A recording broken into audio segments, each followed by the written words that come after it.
네, 우리 전북 도민 여러분, 그간 안녕하시죠?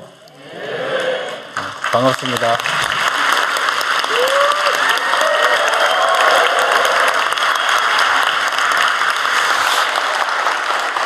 네, 제가 말씀 본격적으로 드리기 전에 우리 김관영 지사님도 오셨는데 인사 한번 하시죠.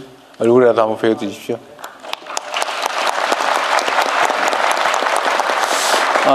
그리고 여기 국회의원님들도 많이 오셨죠? 어디 계세요? 저 앞으로 좀 나와서 얼굴 한번 보여주시죠. 네, 우리 전북의 국회의원님들 오셨는데 앞에 오십시오. 나와서 한번 보여주세요.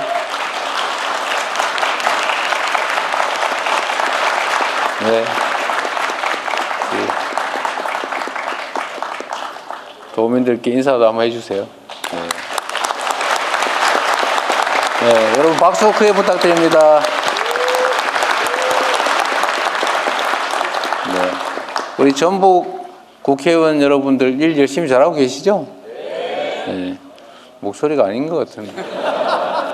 네, 다들 열심히 하고 계세요. 네.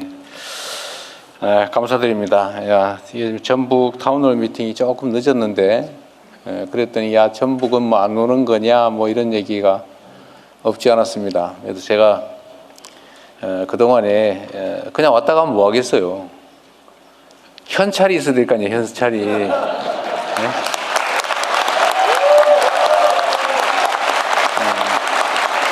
그래서 그동안에 우리 정책실장님하고 관계부처하고 또 관련 기업 회장님들 여러분들하고 계속 얘기하고 또 설득하고 준비하고 해서 결국 오늘은 꽤 큰 성과를 하나 이제 객관적으로 드러낼 수 있게 됐습니다.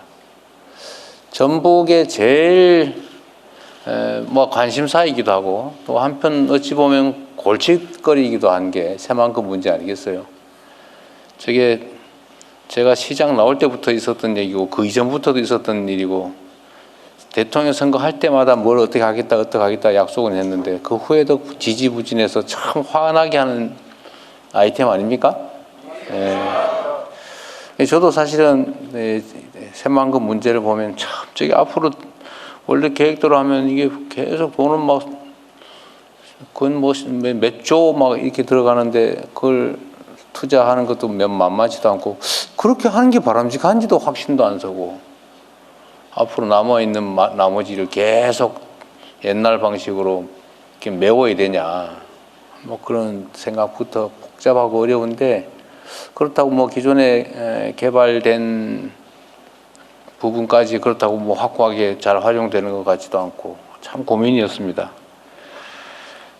그리고 전북도는 또 그런 여러분 그런 느낌 있는 거 제가 알거든요. 제가 이제 그 전국에 일을 보러 다니면 제가 예를 들면 이제 전주를 갔다가 광주를 가면 지나가는 길에 들렀냐 이렇게 얘기하고요. 안 되겠다 이래가지고 제가 그 광주 갔다가 전주로 그러면 돌아가는 길에 들렀냐 이렇게 얘기하고 그래서 제가 또 최근에는 꾀를 내가지고 텀을 두고 2, 3일 정도 텀을 두고 왔다가 갔다가 다시 가도 그래도 그렇게 생각하더라고요. 가는 길에 생색내기로 그냥 들렀구나 이렇게. 근데 그 얘기를 계속 들으면서 제가 든 생각이 그런 거였죠. 이게 제가 이해하게 된 것이 이번에 광역 통합에도 전북은 뭐 당연히 통합 안 하는 걸로 이렇게 생각하고 계시더라고요. 보면 뭐 많이 정서가 달라졌구나, 또 여러 가지로 과거와는 좀 달라졌구나 이런 생각을 하게 돼서 더 이상 뭐 권유하거나 그러지 않았는데 이게 그런 게 있다고 하더라고요. 이게 제가 아는 바는 이제 수도권 집중에 따라서 지방이 이제 많이 차별받았다. 결과적으로는. 그래서 그런데 그 지방 중에서도 또 영남, 호남을 갈라서 또 지역적으로 또 차별을 받았다. 호남이라는 이유로. 이건 역사적 사실이죠. 그렇다고 해서 뭐 대구가 잘 된 건 아니에요. 뭐 결과적으로 보면 대구가 매우 안 좋습니다. 그러나 한때는 아니었죠. 거의 집중 투자를 했던 사실이니까. 그런데 호남도 또 같은 호남이냐? 호남 안에서 우리는 또 소외되고 있다. 이 생각을 또 해서 소위 삼중 소외를 당하고 있다는 생각을 우리 전북 도민들이 많이 하시는 것 같아요. 저는 틀린 말은 또 아니고, 또 여기는 또 광역시도 사실은 없고, 또 오늘 여기는 우리 다니다 보면 우리 농식품부 장관은 잘 안 오시는데 오늘 농식품부 장관이 오셨어요. 이것도 상징하는 바가 좀 있죠. 전북의 산업 기반이 대체 뭐냐.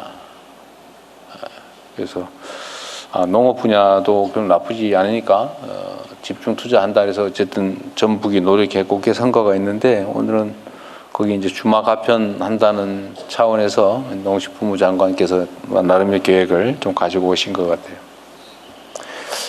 여하간 전북은 이런 소외감, 배제감 같은 게 현실적으로 있고, 실제도 보면 그건 전혀 근거 없는 얘기는 또 아니어서 제가 전북을 바라볼 때마다 좀 안타깝게 생각하는 건 사실입니다.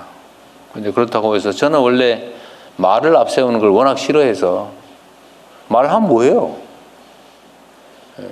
그런데 어쨌든 현실적인 뭔가 그런 대화책이 뭐냐라는 걸 고민을 하고 계속 준비를 해서 오늘은 그래서 증거를 하나 가지고 나름 제가 오전에 우리 현대자동차 그 매우 중요한 사업이에요. 앞으로는 인공지능 로봇 생산 기지로 만들겠다 이런 취지이기 때문에 거기다가 뭐 수소 생산 기지, 그리고 또 하나는 뭐 있더라?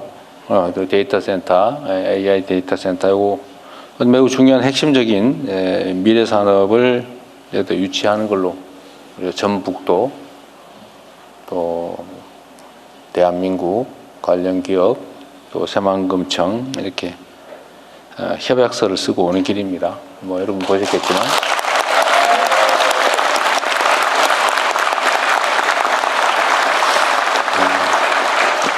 그리고 앞으로 우리 대한민국이 주력해야 될 일 중에 정말 그 중에도 핵심이 저는 지역 균형 발전이라고 봅니다. 저도 수도권에서 뭐 경북에서 태어나서 어릴 때 수도권으로 저도 모르게 밀려가 가지고 살았지만 어쨌든 수도권으로 너무 많은 것들이 집중되는 바람에 과거에는 수도권 집중이 국가 발전에 도움이 되는 측면이 분명히 있었지만 이제는 발전에 도움은커녕 이르지 발전에 장애가 되고 자칫하면 나라 망할 사회가 될 수도 있는 그런 상황에 이르러서 같은 지역에 분산하고 또 지역도 자체적인 먹고 살 길을 좀 마련해야 된다라고 하는 게 이 새로운 정부의 핵심 과제가 됐습니다. 뭐 과거에도 막 그런 얘기 많이 했죠. 균형 발전 얘기도 많이 했지만 그거는 이제 뭐 수도권만 잘 살고 그러면 되겠냐. 지방에도 조금 신경 써주자. 배려해주자. 이런 시혜적 사고였다고 하면 저는 그와는 좀 다르게 대한민국이 이제 앞으로 지속적으로 성장 발전하기 위해서는 이 상태로 가면 그냥 망한다.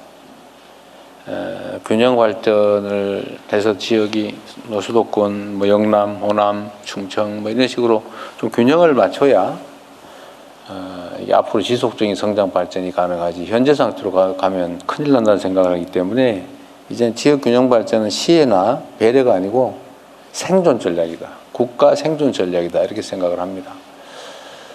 그래서 나름은 매우 신경을 곤두세우고 있고 또 가시적인 성과를 조금씩이라도 내서 어쨌든 전북도민을 포함한 우리 국민들께서 진짜 좀 나아졌네 라고 느껴질 수 있게 어디 신문 제목에서 보는 뭐 0.03%가 올랐니 내렸니 이거 말고 진짜 내 삶 속에서 실제 체감될 수 있는 변화를 만들어 보기 위해서 나름은 죽을 힘을 다하고 있습니다. 그리고 전북은 저하고는 좀 각별한 인연이 있는데 그건 제 마음대로 만든 인연이죠. 저는 동학혁명이 가지는 각별한 의미를 언제나 생각하고 살았는데 사람이 곧 하늘이다. 이게 대한민국의 민주주의 사상과 딱 맞아 떨어지잖아요. 그래서 제가 모두 함께 사는 세상 이런 표현 좋아하고 그래서 함께 사는 세상이 사실 대동세상이죠. 대동세상이고 동학혁명의 그야말로 근본 사상이라고 할 수 있을 텐데 그 동학혁명의 발상지가 또 전북이기도 합니다. 새로운 정부의 이제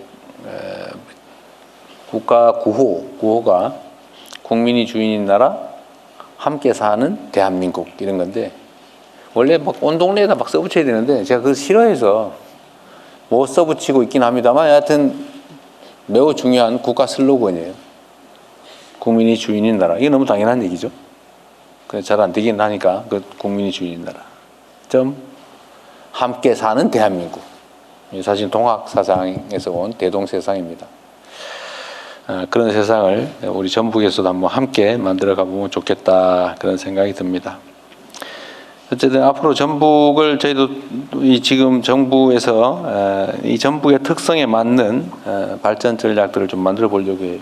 오늘 장관님들께서 잘 준비하고 발표해 주시기도 할 텐데, 뭐 이때까지 맨날 하던 소리입니다. 하던 소리인데, 그 발표가 끝나면 여러분 의견도 한번 들어보도록 하겠습니다.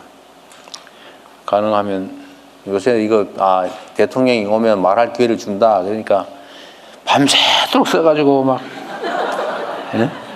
세 페이지, 아니 세 페이지 넘어가면 안 된다, 막 줄이고 막 이래가지고 심혈을 기울여서 써가지고 와서 읽으시는데, 그래 안 하셔도 돼요. 잘 정리된 거 서류로 내시면 되고, 어쨌든 핵심적인 내용을 말씀을 해주시면 다른 분들이 가진 생각도 한번 들어볼 수 있겠다, 그 생각이 듭니다.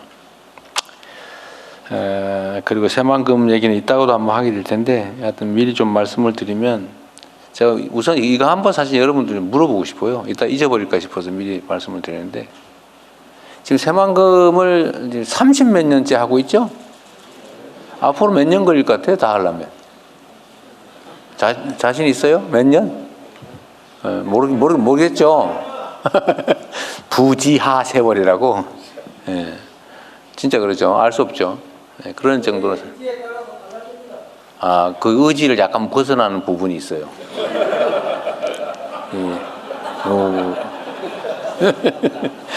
이건 내 마음대로 안 됩니다.